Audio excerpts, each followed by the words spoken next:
si aad u hesho macluumaad ku saabsan macaadinta sida gemstoneska, mineralska iyo rockska, fadlan subscribe saar channelka Yaz.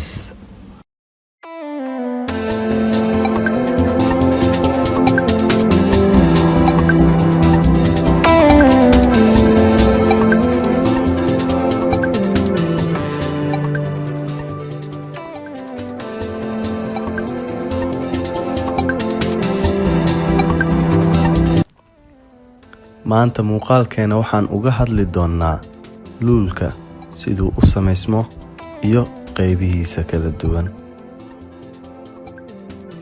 luulku waa mid ka mid ah macaadinta qaaliga ah ama gemstoneska, balse si ka duwan dhagaxyada iyo macaadinta kale waxa uu ku dhex samaysmaa noolayaal ama xayawaano sida oysterka, masaliska iyo kalaamiska, kuwaasoo ka mid ah kooxda noolayaasha loo yaqaano molluska phylum. xayawaanada sameeya luulka waxay inta badan ku nool yihiin deegaanada kulul sida badaha dhaca labada dhinac ee dhulbaraha. goobaha ugu badan ee laga helo ayaa ah gacanka Persia iyo gacanka Mannar ee u dhexeeya dalalka India iyo Sri Lanka.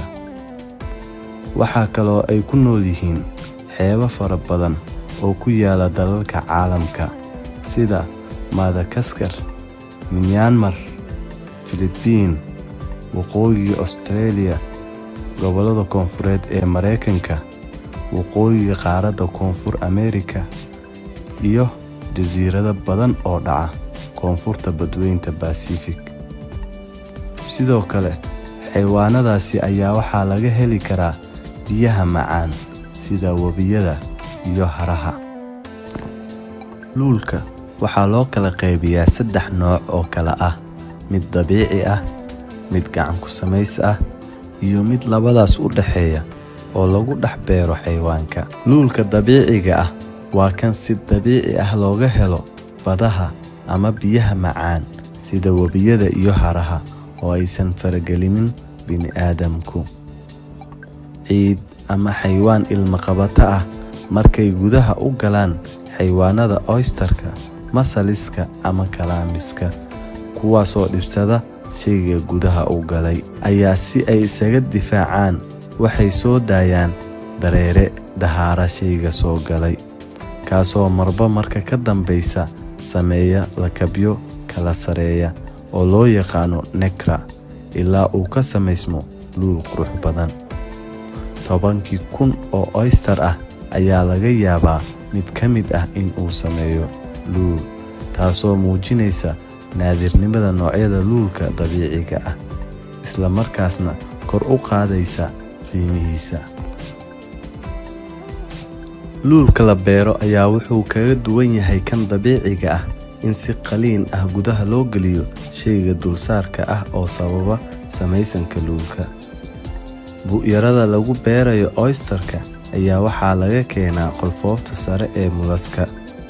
xayawaanka lagu beerayo luulka waa inuu ugu yaraan jiraa 3 sano si uu diyaar ugu noqdo beeritaanka. kadib marka gudaha loo geliyo ayaa sidoo kale sanado dhowr ah waxaa qaata samaysanka luulka. 5% oo keliya luulka la beero ayaa noqda luul sax ah oo tayadiisu sareyso.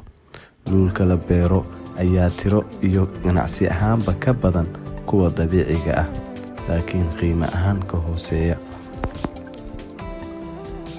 luulka gacan ku samayska ah ayaa si weyn uga duwan labadii qaybood aan horay uga soo hadalnay. luulkan ayaa waxaa lagu diyaariyaa shaybaarada iyadoo la isticmaalayo milan gaar ah oo laga sameeyo qolfoofta sare ee malaayga. si ka duwan qaybihii hore, qolofta sare ee luulka gacan ku samayska ah ayaa ah mid khafiif ah,